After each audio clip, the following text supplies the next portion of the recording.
Création d'un tribunal pour crimes de guerre au Libéria. Cette structure indépendante qui a été signée par décret jeudi 2 mai 2024 par le président Joseph Boakai sera chargée de juger les crimes de guerre et s'occupera également des crimes économiques au Libéria. Une manière pour les autorités du pays de rendre justice aux victimes des graves abus commis pendant les deux guerres civiles qui ont ravagé ce pays d'Afrique de l'Ouest entre 1989 et 2003.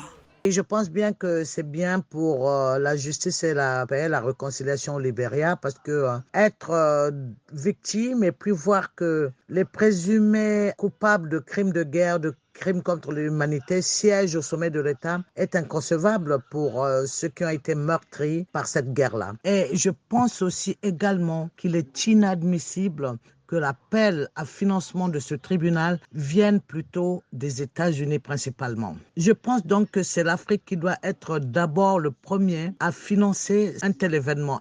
La création de ce tribunal pour crimes de guerre représente une avancée majeure dans la quête de justice et de paix au Libéria selon les militants et les groupes de la société civile. Cependant, une frange de la population estime que la création de ce tribunal spécial risquerait de remettre en cause une loi d'amnistie existante qui a contribué à mettre fin au combat au Libéria.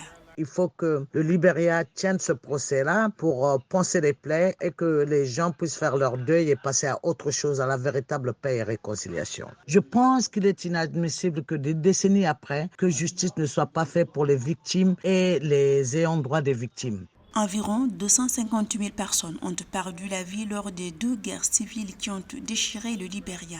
Toutefois, ce pays n'a encore connu aucun procès sur cette période marquée par une litanie d'exactions, dont des massacres de civils, actes de cannibalisme, torture, viols, mutilations, enrôlement d'enfants soldats.